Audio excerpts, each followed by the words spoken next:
Yes, students, I want to discuss a valence bond theory approach for coordination compounds. What's the basis of that valence bond theory approach? First, it considers the hybridization concept. Hybridization means it is a mixing and recasting or redistribution of the energies of orbitals. But of whom? Of metal ion. So if any coordination compound is given to you, you should able to find which metal ion is present in that compound. If you know the metal ion, you can write its electronic configuration. And on the basis of electronic configuration of metal ion as well as a nature of surrounding. Who is there around the metal ion? Will anybody answer? Around the metal ion, who remains? In coordination compounds, around metal ion, who remains? Ligands. Ligands. Right, ligands. And these ligands have their own nature to have friendship with metal ion. They can be strong or they can be weak. Means I'm discussing here a strength of ligands. If strong ligand, then what happens? And weak ligand, what happens? That we will see. But anyhow, the orbitals which are undergoing hybridization will decide a geometry for the complex. Hybridization will decide the geometry of the complex. That hybridization will help us to find electronic configuration. And once we know the electronic configuration, if there is an unfilled electron or not, or how many unfilled electrons, one can predict whether that compound or complex is paramagnetic or diamagnetic. I need your help. When will we say a compound is paramagnetic? If there is Unpaired electron.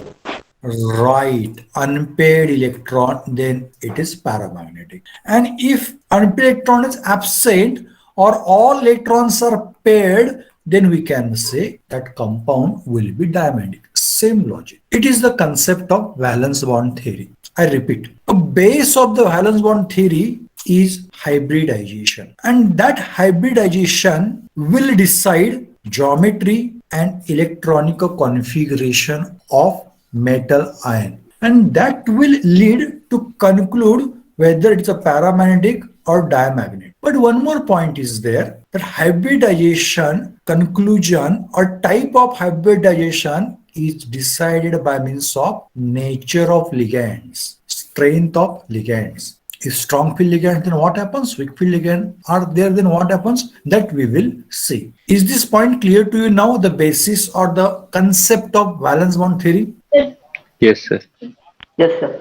Okay, good. Yes, sir. Yes, now I'm clearing this frame. I want to explain this by means of various types of the hybridization. So which types are possible? Say sp3. So number of orbitals involved will decide the geometry for the complex and type of hybridization. And type of hybridization will tell us how many orbitals are there. From that we can say what can be the coordination number. Will anyone answer? If sp3 is a hybridization, then what will be the coordination number? Coordination number is number of ligands surrounding. 4 orbitals are there. Of course, those orbitals remains empty at the beginning. 4 orbitals, then what is the coordination number? 4. Right, 4. If there is dsp2 hybridization, then what's the coordination number? How many orbitals are there? 3. Calculate. sp3 is 4, then dsp2 how many? Is it difficult? 4. 4. Which 4? 1 d orbital, 1 s orbital, and here 2 p orbitals are there. Therefore 4. If there is a d2sp3 hybridization, what is the coordination number? 6. Right. If there is a sp3 d2 hybridization, what's the coordination number? 6. Right.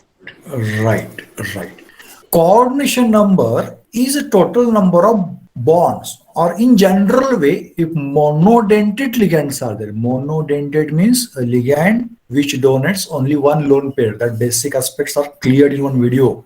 Recorded video was given to you.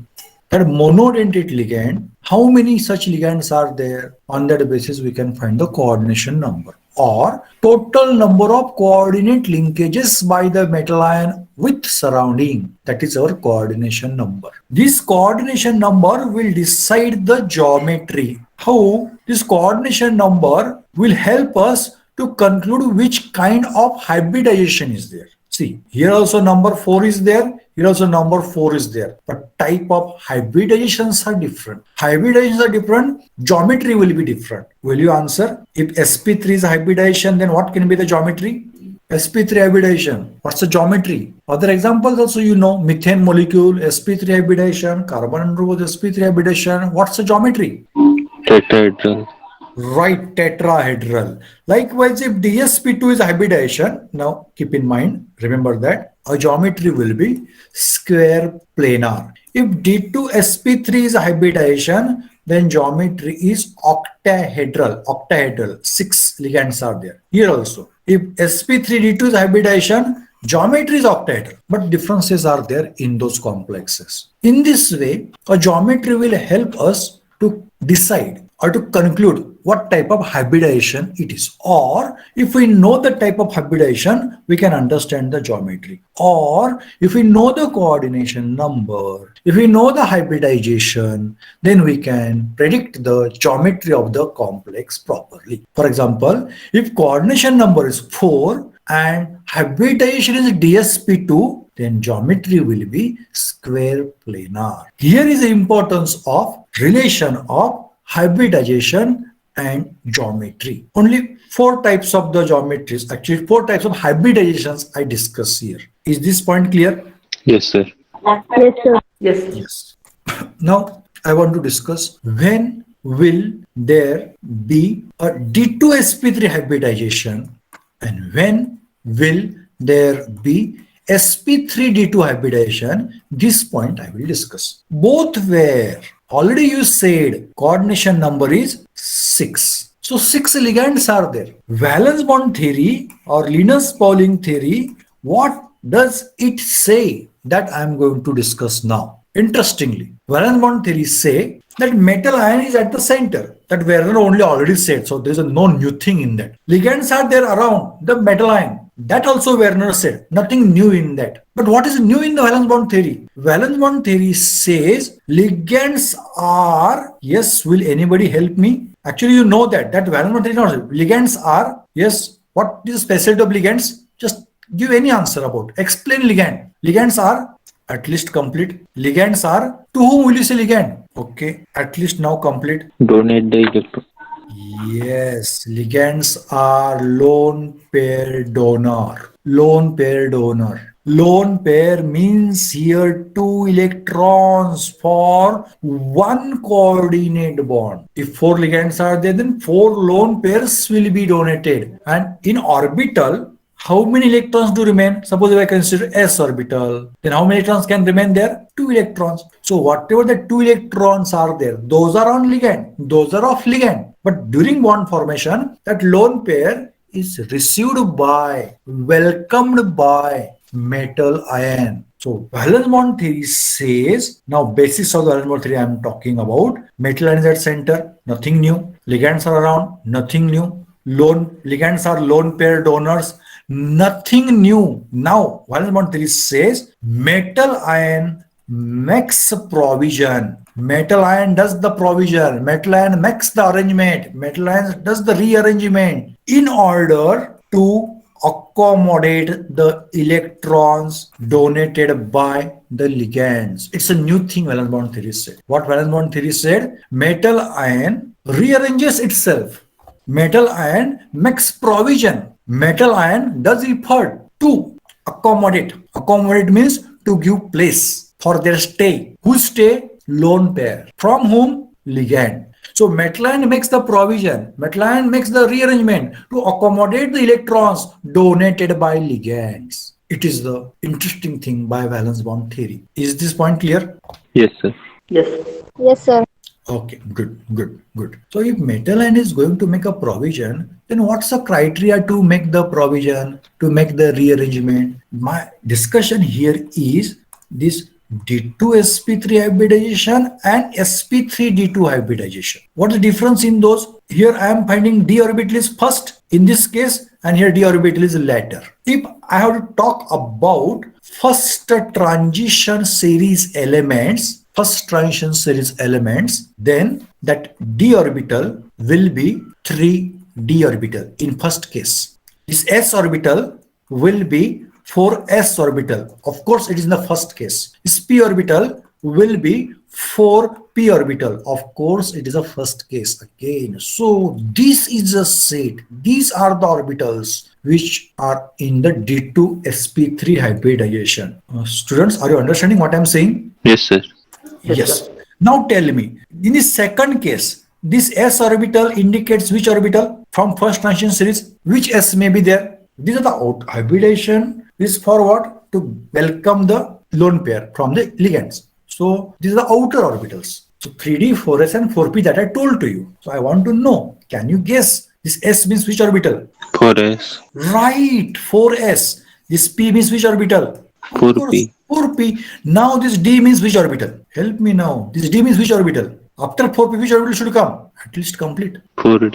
4D, right? 4D orbital. Surprisingly, yes. If inner orbitals are not available, if metal could not make that provision, then outer orbitals will be used. And which outer orbitals? 4D. After 4p, energetically other orbital can come, but location point of view, position point of view, after 4p, 4d orbital is there. So 4d orbital in which electron can be arranged. So role of metal ion is to do the provision, is to do the rearrangement, or is to make the suitability of empty orbitals, because if luggage from the ligands, 2 electrons from the ligands, lone pair from the ligand has to come, has to accommodate, then metal ion should make available vacant orbitals, empty orbitals. Sometimes what metal ion does, makes available 3D orbitals, and sometimes metal ion makes available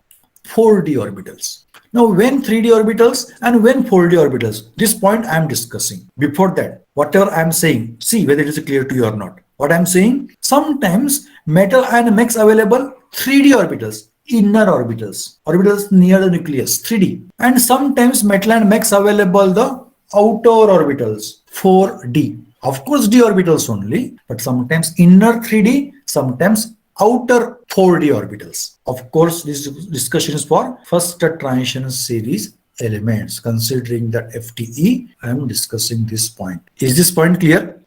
Yes, sir. Yes, sir. Only 2 replies. Only your point is sometimes inner orbital, sometimes outer orbital. When inner and when outer, that I am discussing now. Is it clear? Yes, sir. Yes, from girls, no reply. Yes, sir. Okay. And suppose if not clear, no, say clearly, not clear. Possibilities are there. You are not in the good connectivity or the network there for this issue other, but say not clear. I'll repeat that. Don't worry about that. Okay. So sometimes inner and sometimes outer orbital. Why? Because even if metal wants to accommodate the lone pair in inner orbitals, metal can't do. In such cases, outer orbitals are suitable. For example, if in total, metal has 10 electrons in this d orbital. In this d orbital, metal has 10 electrons. If 10 electrons are there, then how many orbitals are vacant? In 3D, I'm saying. Repeat, sir. Okay, I repeat. One orbital, say S orbital, Px orbital, Py orbital, Pz orbital can accommodate 2 electrons. Capacity to intake electron is only 2. Is this point clear? Yes, sir. Yes. Yes, sir. D sublevel means how many orbitals are there? P means 3. D means P sublevel means 3 orbitals. D sublevel means how many orbitals? S means 1. P means 3. D means 2.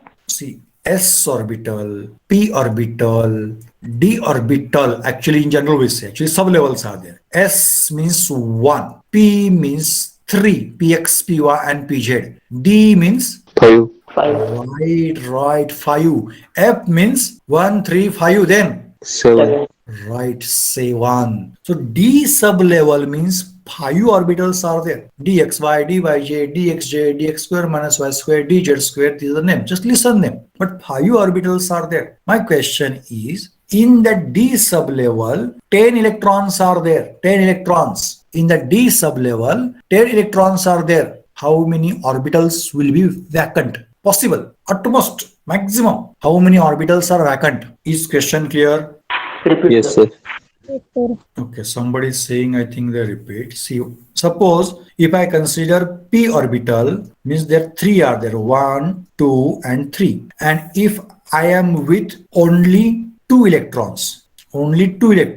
So here will be the one electron and here will be the other electron. Maximum, suppose too much rush is there, too much pressure is there, too much burden is there, then it will not obey the Hund's law of maximum multiplicity. It generally doesn't happen for p orbitals, but just I am explaining what is possible. The electron will be here. So orbitals will be vacant. Maximum two orbitals will be vacant. Maximum I am saying. But at least one orbital will be vacant. What I am saying, if two electrons are there in p orbital, then how can they arrange? Which of these two electrons are there? One electron will be in one orbital and other electron will be in the other orbital. This is a way of arrangement. So one orbital is vacant. But suppose by some means, by any means, electron is not in other orbital, considerable force is there to pair the electron in first orbital only. Such electronic configuration is there. Then two orbitals are vacant. This is the concept of vacant orbital. Is it clear? Yes, sir.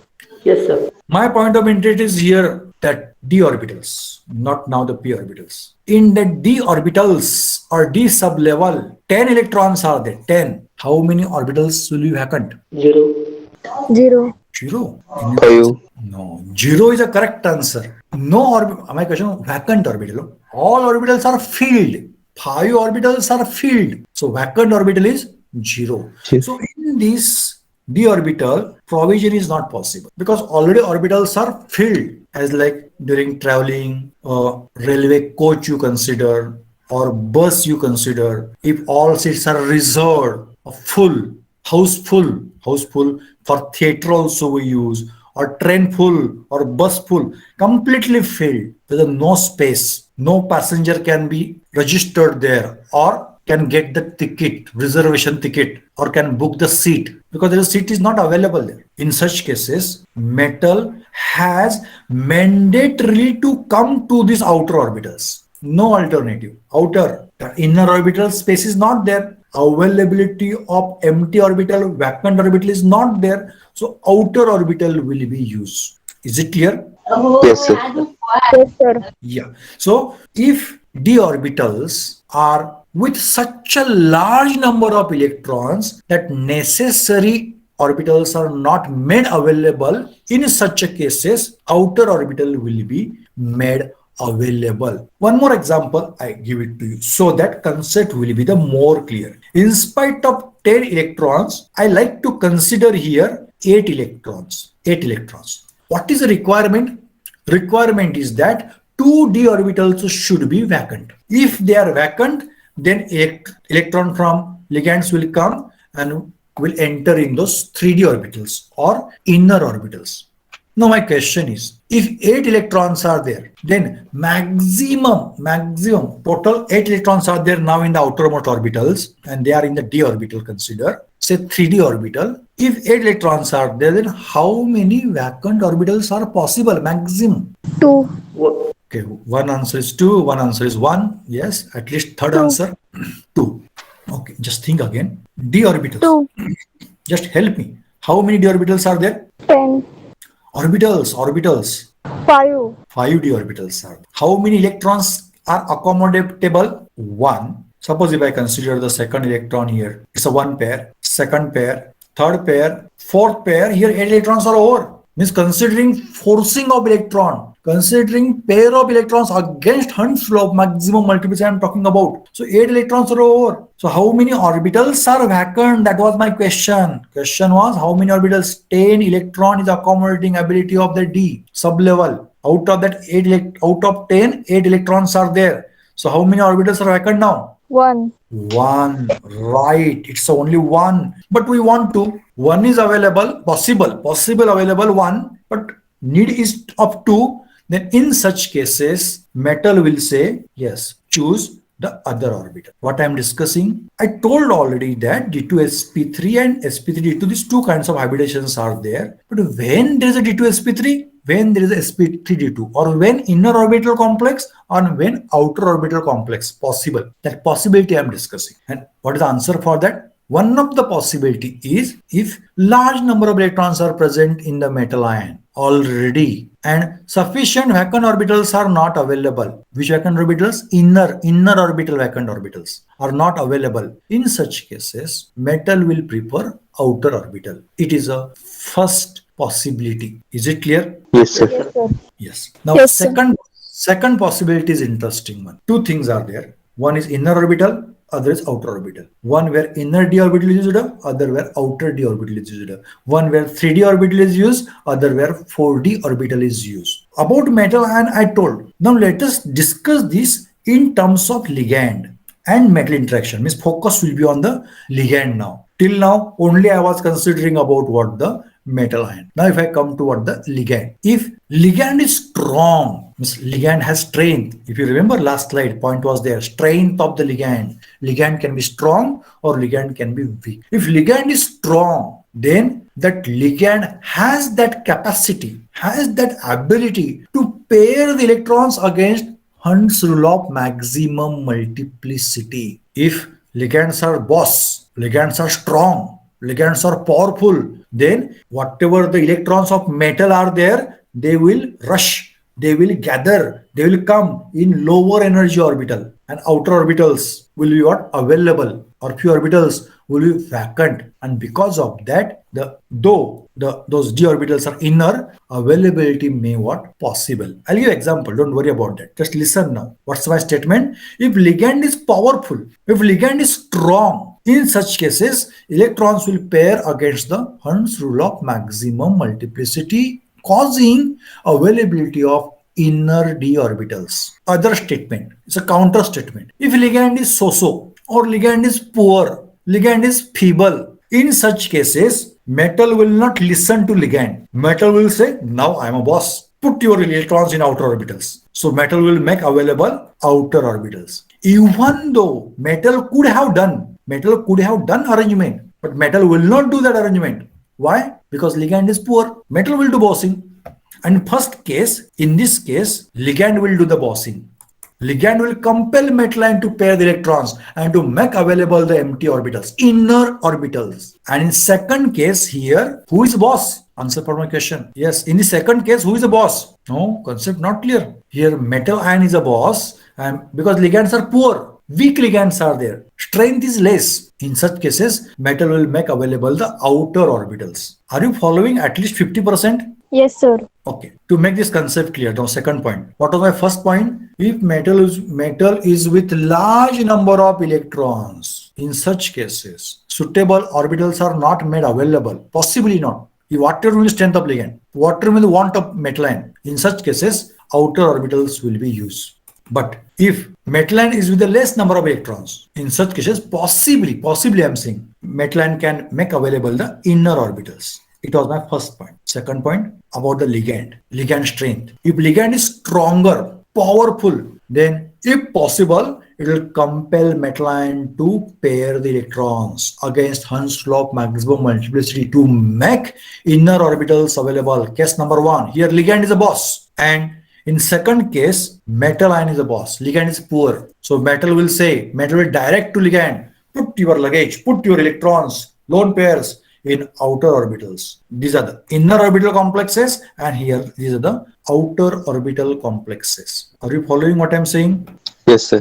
Yes, sir. Yes, sir. My simple discussion is about the inner orbital hybridization D2sp3 as a one of the example, and other sp3d2. It is inner orbital and it is outer orbital.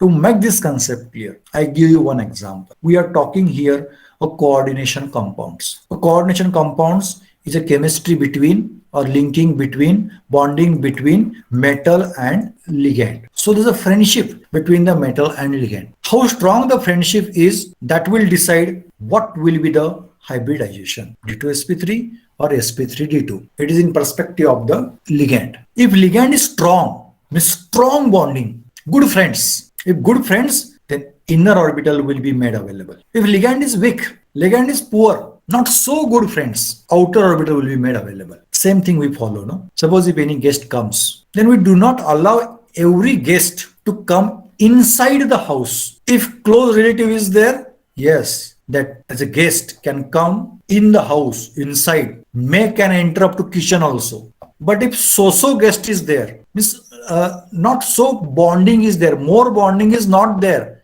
In such cases, what may we do? We'll allow him to come to veranda only. We may give him tea, snacks, or juice, anything, and then we'll ask him, okay, we'll say goodbye. Because that friendship, because the bonding is not so strong as was there in the close relative. So if relative is close, guest is close, then can use inner orbitals. And if relative or guest is not close, weak bonding is there, poor bonding is there, then it is called as weak ligand. Outer orbital will be used. Is this logic? Are you understanding? Yes, sir. Yes, sir. Yes. Means it depends on what? It depends upon your relation. It depends upon your friendship. It depends upon your bonding with the guest. Likewise, metal is your house and ligand are the guests. And ligands are bringing what? Luggage. Luggage of what? 2 electrons. And that luggage they are placing. If ligand is strong, if guest is close, relative is there, then you will allow them to keep their bags inside your house. Inner rooms you will make available for their accommodation, for the stay of lone pairs. And if ligand is poor guest is there or weak bond is there, then you will not allow to enter inside. Though possibility is there, you will use the outer orbitals only, veranda only. But by any means, already you have the less space, already you have the lot of luggage. How far strong you want to accommodate the luggage of the guest in inside room, but you could not do that. You could not provide that accommodation. In such cases, what will you say? Okay, outer orbital. Guest is strong, but even though your limitations are there, those limitations remains where? When metal ion remains with large number of the electrons. Yes, the way with which I am discussing now, are you understanding? Are you following? Yes, sir. Yes, sir. Yes, sir. Yes. Let me sum up. This lecture is not completed. Let us revise this VBT concept. Then we will apply that. Before application concept will be clear, no? That valence bond theory or Linus Pauling theory or coordination compound, what it says, metal ion provides. Yes. Now complete the statement. Dash orbitals. Yes, provides. Provides. Provides which orbitals? Which dash orbitals to accommodate lone pairs from ligands. At least complete this. 10 concept is clear to you. Vacant.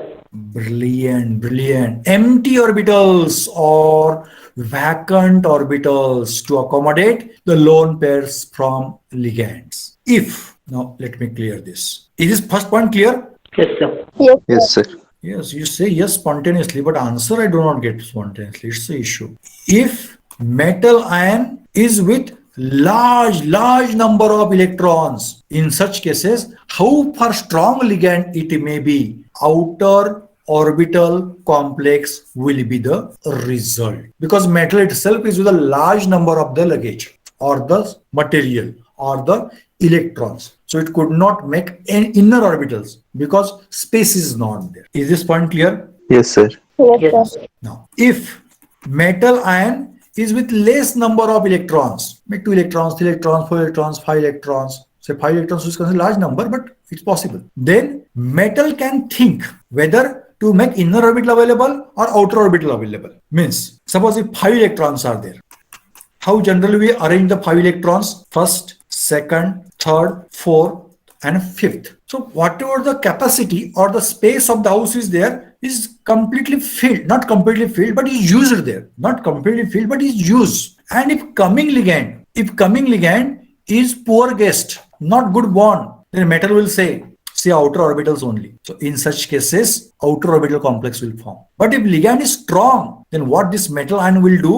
Metal ion will say, okay, no issue. You are my close guest, relatives, good bonding is there. So I will do rearrangement. Metal will do rearrangement. 5 electrons are there, then 5 electrons will be arranged in this way. 2 electrons in first orbital, 2 electrons in second, and 1 electron in the third. So that now metal had made arrangement. It is a attempt done by metal. Why? Strong bond is there. Why? Close relative is there. And ligand is strong. We say here the ligand is strong. So in case of the less number of electrons, whether to make available inner orbitals or outer orbitals, that depends on ligands or ligand strength. Now, statement I am giving to you. If ligand is strong or ligands are strong, more correctly, then metal ion can or may. Inner orbital. Yes, Inner metal orbital. can or may make available inner orbitals. If possible, metal ion can make available inner orbitals, and the complex will be inner orbital complex. And opposite to this is, if ligand is weak, then metal ion will not make available inner orbitals, means outer orbitals will be used. Now about d orbitals, just tell me, if I am talking about the first transition elements, then if I am saying d orbitals, then which are inner d orbitals and which are outer d orbitals? Yes, about first transition cell element, which d orbitals are inner d orbitals? 3D. Right, 3D. And outer? 4D. 4D. Yes. So here basic is clear to you. Any doubt about the discussion I did till now? No, sir. No, sir. Okay. Now at least one example let me discuss. Means whatever we have studied, base I made prepared, and that base or that concept we have to apply for real example. An example I want to consider here is MnCl4 minus 2. I need your help. The points will be central, metal, ion. Second, electronic configuration. Third, hybridization. And fourth, geometry. And fifth, magnetic property. We have to answer these 5 points for this complex. Now I need your help. Please, which metal ion is present in that complex? Mn. No, I want charge. Mn is 2. Charge on that. +2. Right, Mn plus 2. Mn plus 2. It is a very important point. Here, if you are right, then next point will be the correct. If Mn plus 2 is a metal ion, then what will be its electronic configuration? Yes, outer electronic configuration I want. So inner orbitals I consider orbital electronic configuration is there. I'm talking about 3d, 4s, and 4p, just if necessary. Then, and if you want, then 4d also are right there. What is electronic configuration? Mn plus 2. Okay, what is the atomic number of manganese? 25. 5. Right. So then tell me immediately, how many electrons will be in d orbital? 5. Right. See, 25. 5 is the last digit. So in dipositive oxygen state, there will be the 5 electrons. In 4s, 0. 2. In 4p, 0. In 4d, 0. I hope you are following me. Yes or no? Yes. Are you understanding what I am saying? Yes, sir. Only one answer. Other students, any problem? If problem is there, bring it to my notice so that next problems or future problems will not be there. Be fast. So 3D 5 4s2 electronic configuration. Yes, it is for manganese. It is for manganese, Mn. I am talking here which C, Mn plus 2. Mn plus 2 means how many electrons are removed? Plus 2, 2 positive charges. How can you get 2 positive charges from atom? If you remove how many electrons? 5. No, plus 2. Plus 2 means how many electrons are removed? Atom is neutral. Number of protons, number of electrons are same. But here you are using plus 2 charge, means electrons are removed. Electrons are removed, therefore positive charge remains dominating. Proton remains, number of protons remains more. Proton conquers there. Because of that, dipositive ion forms. Na plus means removal of 1 electron. Ca plus 2 means removal of 2 electrons. Al plus 3, removal of 3 electrons. Now tell me, Mn plus 2 means removal of 2 electrons. 2 electrons. 2 electrons. So somebody said no, 4s2. That yes, you are right, student, that 4s2 electronic configuration of manganese atom. But during formation of that cation, During formation that metal ion, those two electrons will be removed out, will be ionized. So if those electrons goes, or two electrons do go out, then what will be there? 4s0. So is that 4s0 clear? Yes, Yes, sir. sir. So 3D5 is the main electronic configuration for Mn plus 2. So what I do now, I represent it in the block diagram here because I'm discussing here the hybridization. So I represent the d orbitals. It's a better, yes, electrons I will show by the fine line. 1, 2, 3, 4 and 5. I am representing here 3d orbital. Then I represent here 4s orbital. Only one. 4p means how many orbitals will be there? 3. 3. Right.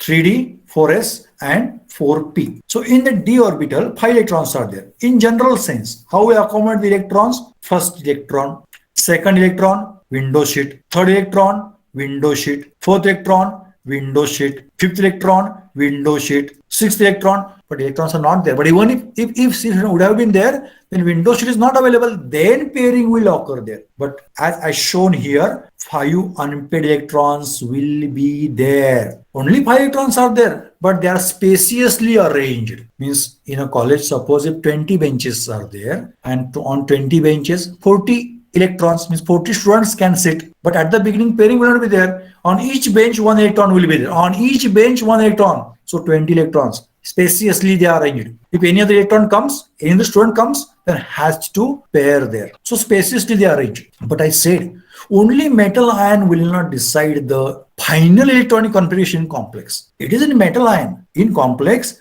that decided by ligands also. So which ligands are there? Which ligands are there in this complex? Name of the ligand? Outer or Chlorine.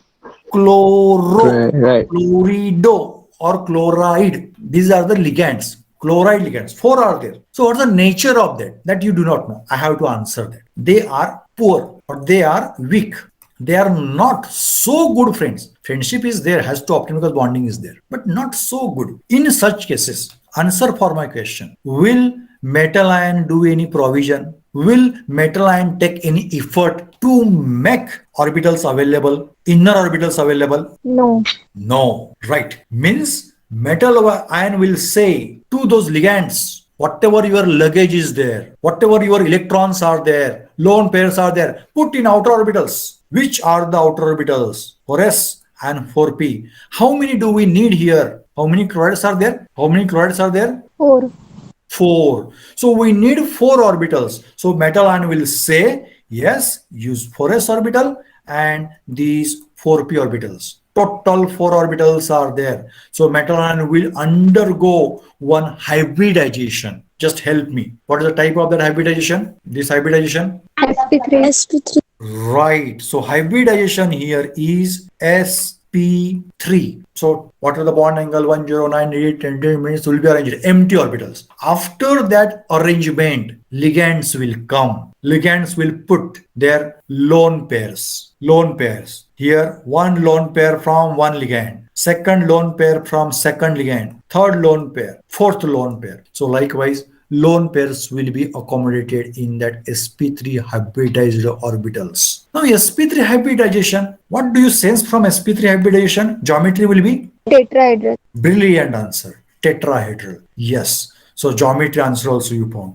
Now magnetic property. For magnetic property, you need to go through electronic configuration. Now here electrons are paired. So no need to worry about that. No need to care more about that. Electrons are paired. I'm asking now electrons present here. Are there any unpaired electrons or is there any unpaired electron? Yes. Is there any unpaired electron?